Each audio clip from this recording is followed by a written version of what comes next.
It was July 15, 1934, when a small airline named Varney Speed Lines kicked up dust on the gravel runway leaving El Paso, Texas for its inaugural flight to Pueblo, Colorado.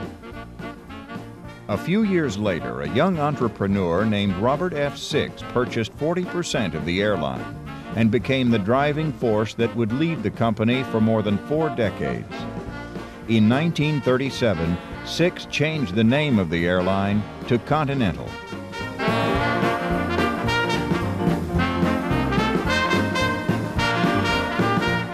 During World War II, Continental won government contracts to modify military aircraft, which gave it the opportunity to build twin aircraft hangars in Denver.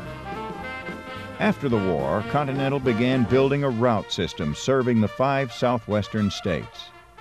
DC-3 aircraft seating 21 customers were introduced, and for the first time in Continental's history, customer revenues exceeded mail revenues.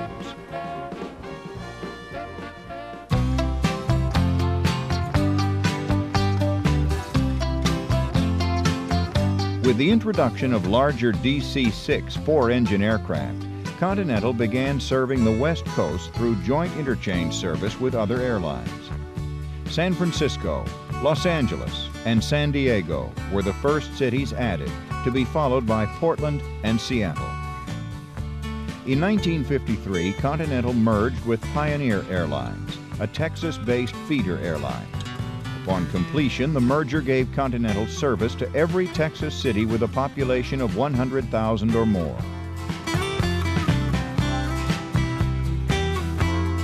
But the real beginning of Continental's growth into a major U.S. carrier came with the company's inauguration of a route between Los Angeles and Chicago in 1957.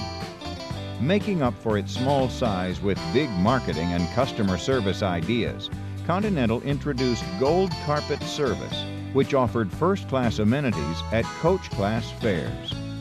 This innovative practice would become standard in the years to come.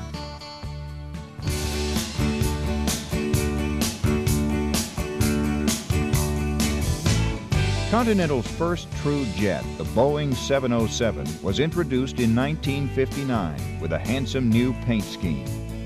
Hailed as the Golden Jet, it featured another new and innovative practice. On board each flight, a director of passenger service was available to attend to customers' ticketing and connection needs. This quality, backed by an impressive on-time performance record, resulted in record revenues for Continental. Meanwhile, back in the state of Texas, another airline that would soon play a key role in Continental's future, Trans-Texas Airways, was growing. Having just purchased a fleet of Convair aircraft, it became the first regional airline designated a U.S. flag carrier when it received permission to serve Mexico. With the introduction of turbojet service to Denver, the airline changed its name to Texas International Airlines. Perhaps one of the most important developments of the 1960s was Continental's entry into the international airline arena. Through military airlift contracts in support of the Vietnam War, it began flying to every vital airport in the Western Pacific. As a result of Continental's Pacific experience, Air Micronesia was formed in 1968 to provide air service to and within the Micronesia Islands.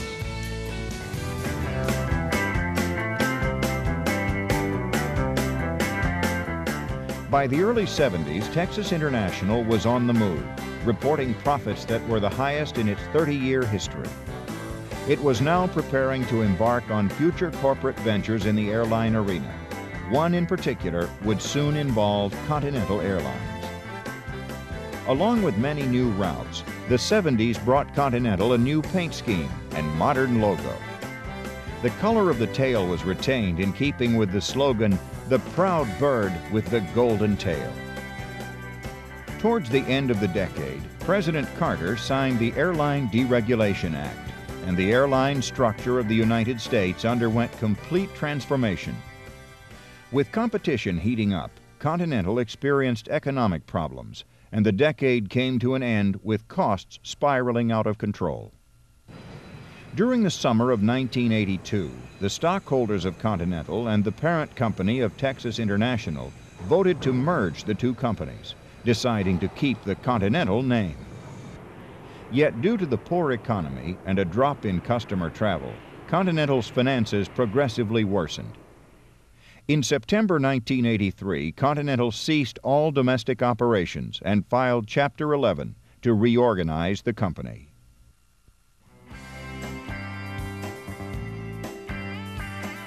Within 3 months, Continental was operating more than 50% of its original route system.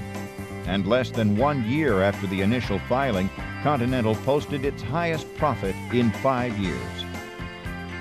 After Continental emerged from bankruptcy in 1986, it looked to expand through the acquisition and consolidation of other airlines.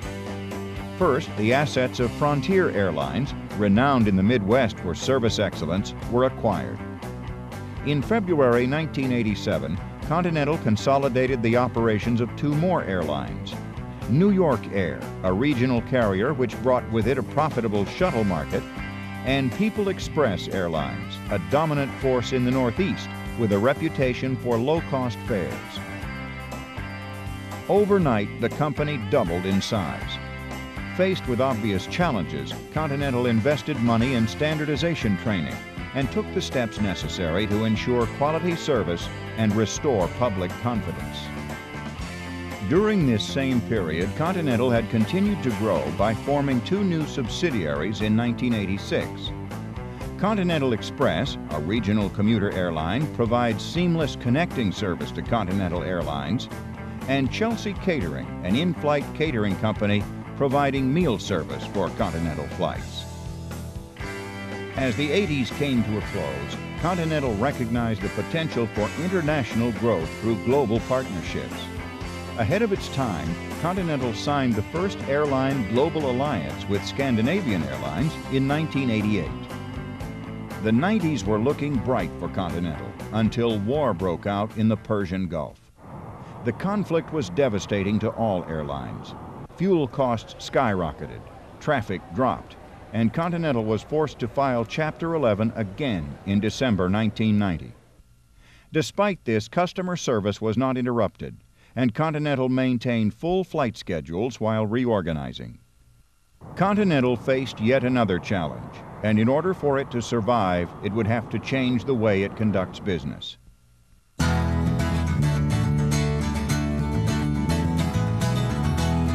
First, the company decided a new makeover was in order. In February 1991, a new and modern identity was unveiled. Shedding the red and orange 70s colors, Continental introduced a sophisticated blue, gold, and gray color scheme. The new logo symbolized the global reach of Continental's own international route system, as well as the extended reach of its global partnerships. Continental also continued to stretch its wings during the 90s by adding new routes into Germany, Spain, and Japan, as well as expansion into the Caribbean and every country in Central America. While working its way through Chapter 11, Continental continued to make customer service improvements and grow. The metamorphosis included new and innovative products like Business First, unveiled in October 1992. Continental converted much of its wide-body fleet to Business First, which offered an expanded front cabin with all the luxury and comfort of first class at a business class fare.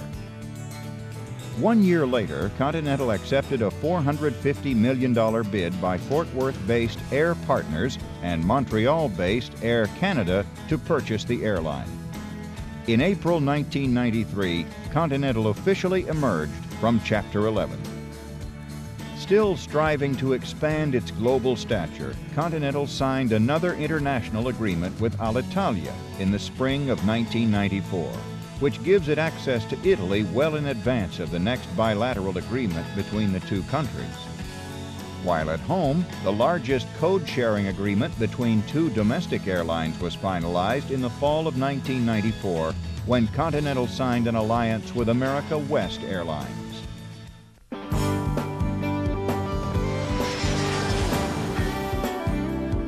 Perhaps the single greatest change for Continental Airlines began to take shape with the introduction of the Go Forward Plan in 1995.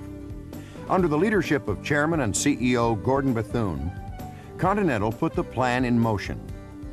Its four cornerstones: fly to win, fund the future, make reliability a reality, and working together, was designed to ensure the airline's survival and prosperity.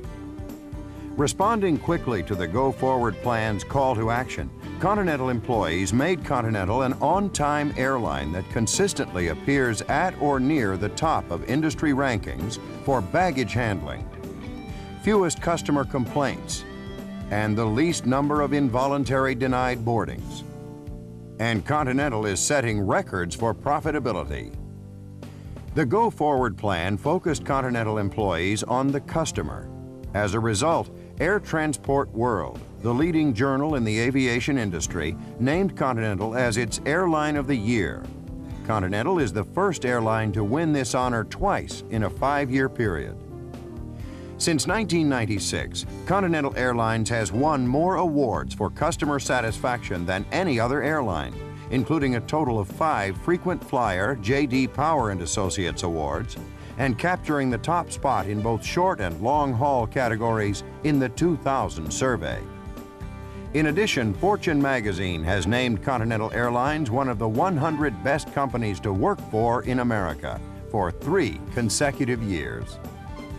To keep Continental ahead of the competition and its customers coming back, the airline continues to offer and refine industry-leading products and services, such as Business First, our premium international business class cabin, and OnePass, Continental's award-winning frequent flyer program. Continental is also a leader in the field of new technology.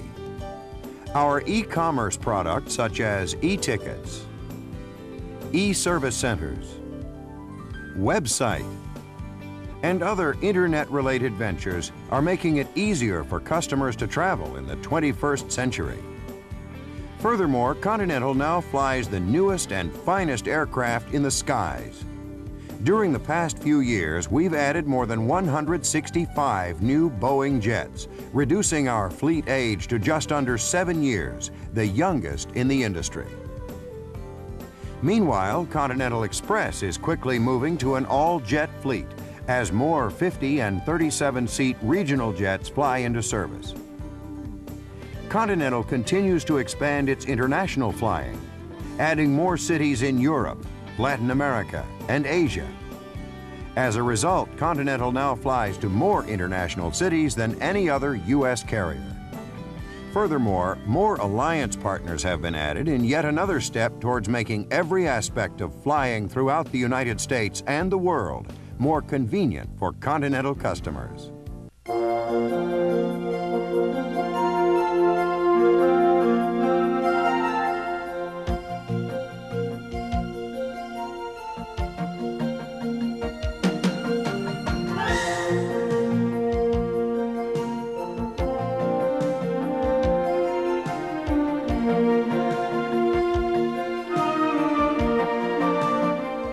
For more than 65 years, Continental has reunited family and friends, helped close business deals, and generally made the world a smaller community.